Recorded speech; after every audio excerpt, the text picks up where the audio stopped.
където са, която започва точно тук. Те няма заглавие.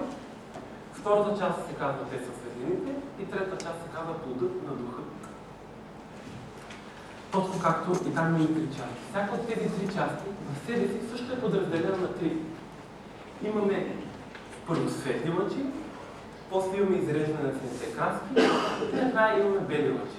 Общо казвам. Във всеки дял има леко различен наименованието на лъчите, което след малко ще засегна защо е така. Но имаме тази поляризация.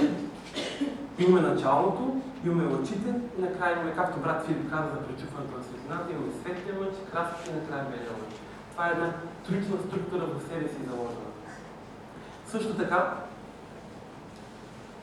всъщност това е. Само да погледнем сега тези три части, как ще ги съотнесем към тези три принципа, към тази троичност, която ние познаваме, към този модел, към тази схема. Заедно от учителя, може да го наречем с много имена, физически, духовни, божествен свят, за мен са най-достъпните понятия и с тях ще работя сега. Учителя казва, и за светлината също така учителя казва, има в божествения свят е слава, в духовния виделина, в физическия светлина. За мен тези три дяла показват светлината, виделината и славата. В физическия свят, в светлината, тук всичко е достигнало крайната степен на своята индивидуализация. Тъй както първоначално житното зърно е едно, но накрая като даде плод са много, и накрая този плод пада едно отново се посажда и почва процес от начало.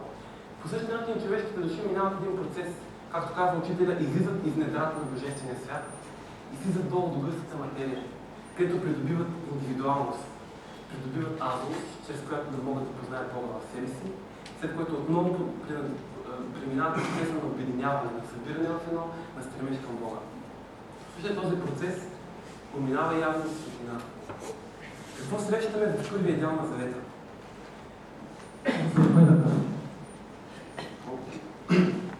Например, първото нещо, което ще отбележа.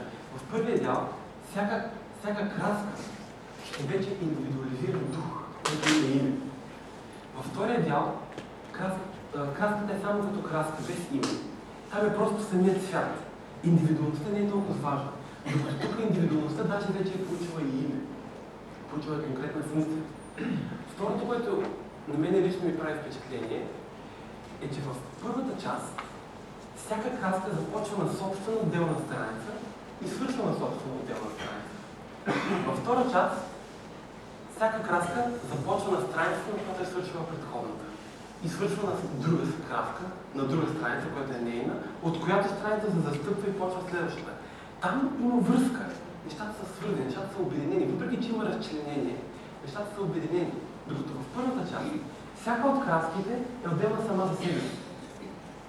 Другото нещо, което за мен говори за това разчленение, е, че в първата част на втория дял на основния текст, краските са членувани. Портокалите очи, жълтите очи, зелените очи. Когато се членува нещо, когато кажа телефон, имам предвид конкретен телефон. Когато кажа телефонът, когато кажа телефон, имам предвид по принцип телефон. А когато членувам нещо, примерно лектор или лекторът, като кажа лектор, говоря по принцип за функцията лектор. Кажа лекторът, имам предвид този, който в момента говори. Какво е казал той? Членуването за мен е един процес на конкретизиране, на индивидуализиране. В първия дял всичките краски са членувани, без изключение. Във втория дял, както тук четеме, да давам просто един пример, са просто изредени портокалени очи, жълти очи, зелени очи и така всички. Единственото изключение, което можем също да изведем, защо са червените лъчи и бели, червените лъчи и светлите лъчи в началото на втория дял на Отец на светлините на 48 страница, защото белият цвят, той е първичното, от което се ражда всичко, символизира първичното. А червеният цвят е първата краска, която се явява в духовния свят. Тя е основният тон, казва учителя, от който изникват всички останали. Те се изграждат отгоре. Затова те са членувани, защото те и там имат обособеност, имат важност. Какво четем в третия дял и какво намираме там? Не само, че краската не е отделена на отделна страница, не само, че не се застъпва с страницата на предходната краска, ами всичките са на една страница. Първо. Второ е в единствено число. Там няма много. Тук е единица, тук е принцип. Тук няма множество, тук е единство. Това за мен говори за едно поле, което съответства на Божествения свят. И още повече, дори липсва, за изключение ще говоря по-нататък, ако остане време, но липсва думата лъч. Дори няма и лъчи или лъч. Само краската като принцип. Червен, розов, портокален. Защото лъча е нещо, което вече е проявено. А тук, то е в Божественото поле. Интересно е да наблюдаваме, че първият дял на завета, не, ще го оставя, това може да го прочетете. Ще използвам времето за други работи. Ще използвам времето за по-важни неща.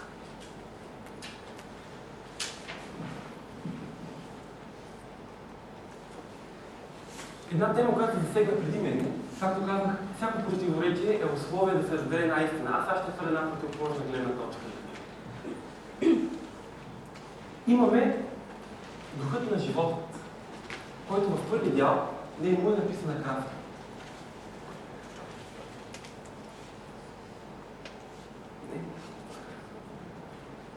За мен това е едно доказателство, защо първата част на втория дял съответства на физическия свят и защо тази съответства на Божествения свят. И защо второто съответства на духовния. Не знам какво е правил Нютон, какво са правили учените. Аз лично с моите очи, когато гледам в призма, без никакви техники, без помощни средства, аз виждам само 7 краски. Не виждам 6, не виждам 8 и розова краска не виждам. За мен лично тази краска не присъства в физическата светлина. Ако намерят някакъв способ учените да я открият по някакъв начин, за мен това ще е вече влизане в свръхестественото, влизане в връзка с духовния свят. Няма да е първото и последното нещо. Има такива неща в науката, има такива докосвания. Но за мен лично розовата краска не фигурира в физическия свят. Затова именно в първия дял на завета, който съответства на физическата светлина, под духът на живота учителя е оставил празно. Въпреки че там трябва да стои розовите лъчи, той е оставил празно, защото те в физическата светлина са невидими. В духовния свят, абсолютно естествено, във втория дял те са светлините, след червените лъчи следват розови лъчи. Там е едно красиво изключение. Розовите лъчи почват и свършват на същата страница, на която и червените. Те са по някакъв начин част от тях. В третия свят виждаме, че те наистина са едно, защото са написани под един номер. Червен и розов. Защото един музикант лесно може да разбере, че всяка следваща нота, която е по-висока в музиката, става по-светла и по-светла и по-светла. По-високата нота е по-светла. Дори в Германия на децата тоновете не им се казват на ниския тон, не му викат нисък и на високия тон не му викат висок. И педагогиката в Германия ниския тон го нарича тъмен, а високия го нарича светъл. Едно до, когато премине в по-горна става светло. Един червен цвят, до ре ми фа сол ла си, същото до е пак този червен цвят, но с повече бяло, с повече светлина. Розовата краска е червеният цвят, просто в другото поле, в другата октава, в духовния свят. Какво четеме тук? Както вече се спомена, в първия част на духът на любовта съответства червените лъчи. А на духът на живота за мен са розовите лъчи. И тук чете, че срещу живота стои червен, а срещу любовта и Цвета Саронова стои розов. Как ще се обясним това противоречие? Аз не виждам никакво противоречие. Физически свят, духовен свят, божествен свят. Дясна ръка, дясен крак, дясна ръка. Управлява ги лявото полукълбо. Ляв крак, лява ръка, управлява ги дясното полукълбо. Всичко в проявения живот, спрямо божествения свят, е огледално обърнато. Затова в божественото поле червеният цвят отговаря на живота, а розовия на любовта. Но долу е обратно.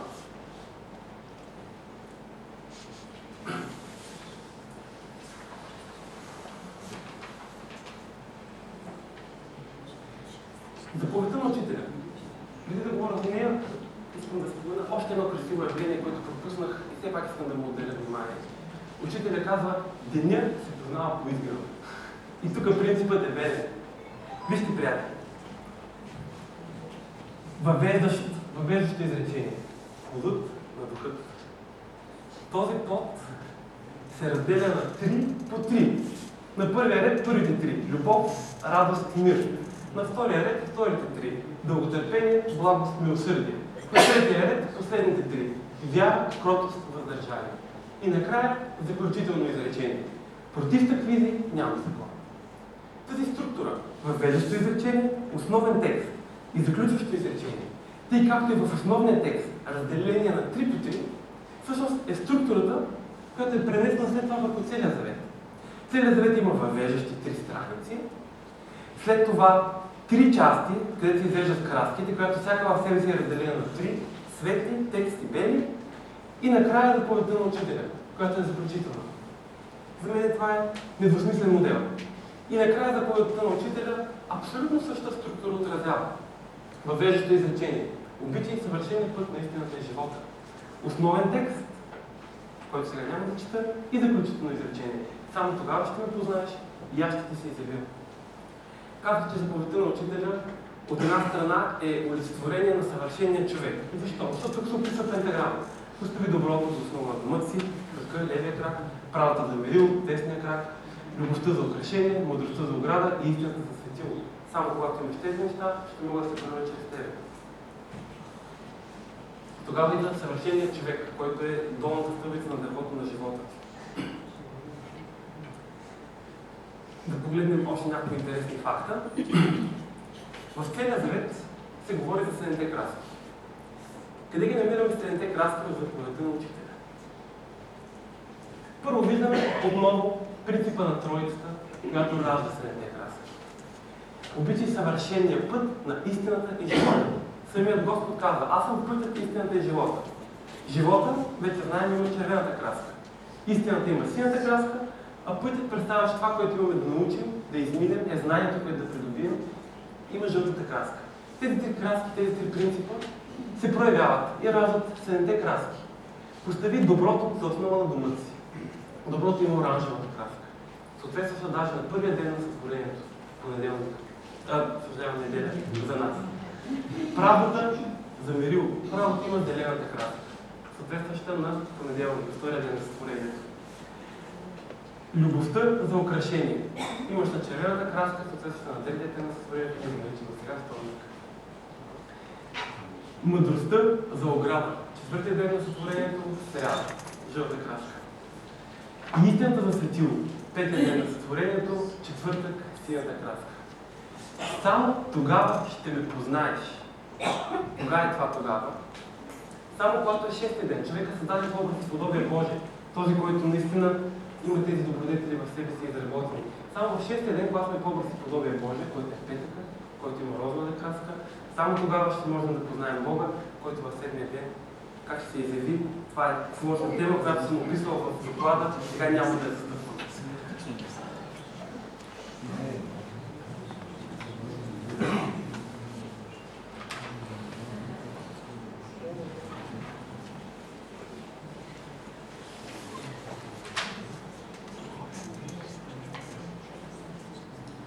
Само още един цитат, който тук имам за розовата краска.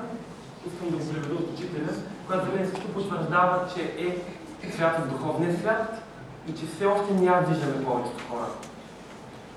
Когато се примирим с Бога, ние ходим в виждане. И тогава ще познаем розовата краска, в която Христос живее. И аз искам всички да видите тази краска.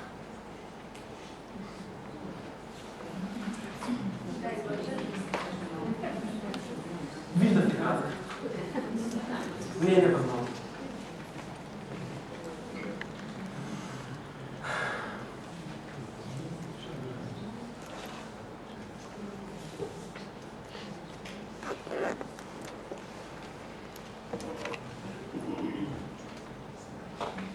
Светлината в най-първичен си вид всъщност представлява не друго, ами Слово. Словото е най-голямата сила. Тя твори всичко. В начало без Слово.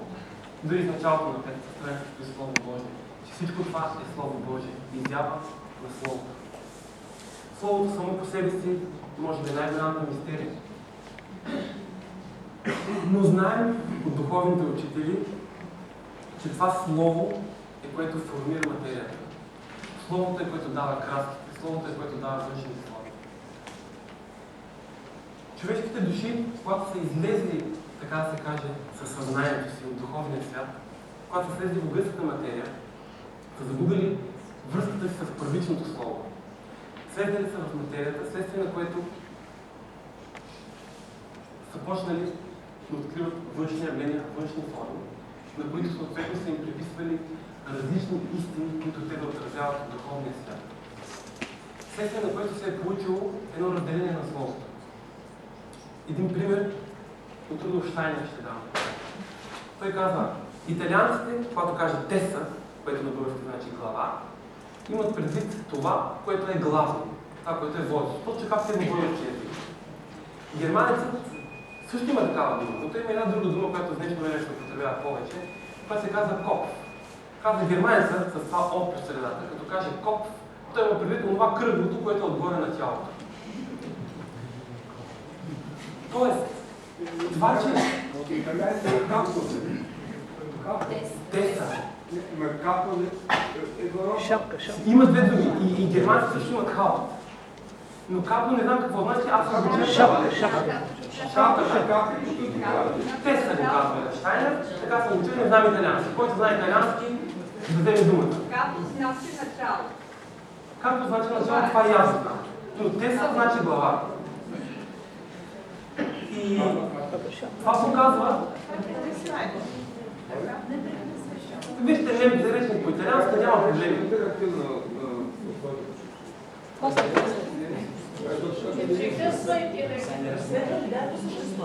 Това показва, че всъщност езика не е грешен, че хората не са се объркали, като наричат нещата с различни думи, но просто всеки народ, като казва нещо, като нарича даден обект с конкретна дума, той има преди конкретно определена негова функция. Всъщност, различните езици, различните проявления на словото сред нас, хората, дават различни аспекти за разбиране на дадено нещо.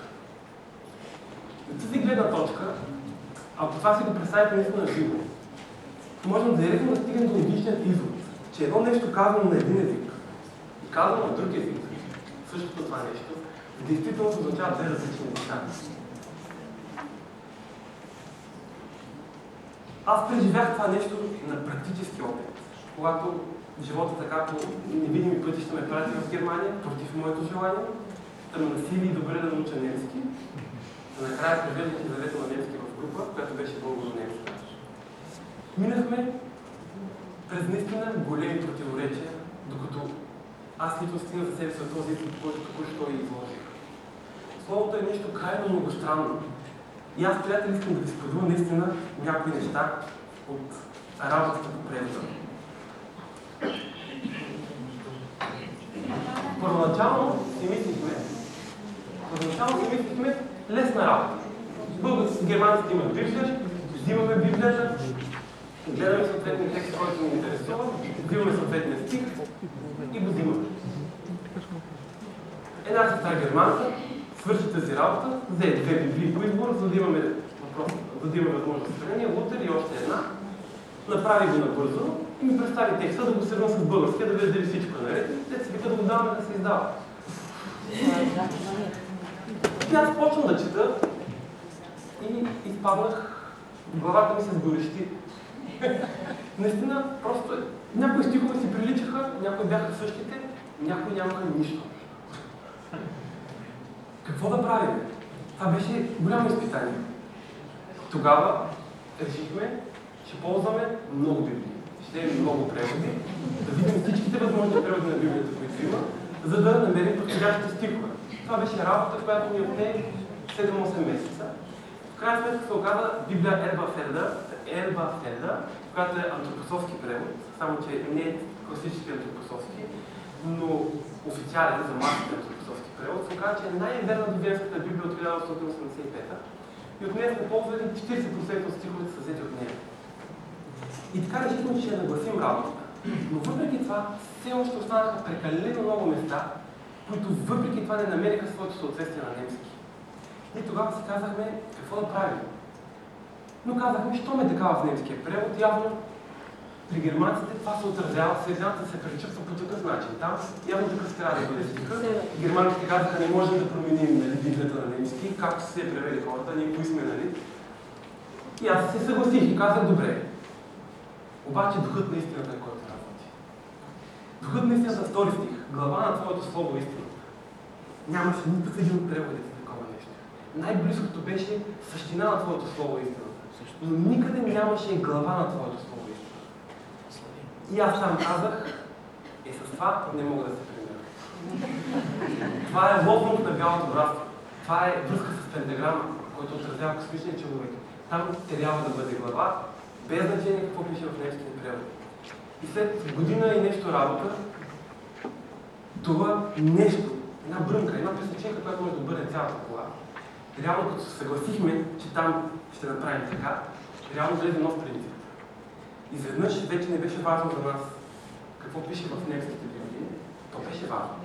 Но почнахме вече да третираме не оригиналния текст от еврейски като оригинал, а български е просто като някакъв сложен вариант, а почнахме да третираме оригинал 912 от учителя на български език като свещения за нас оригинал, който ще е водещ.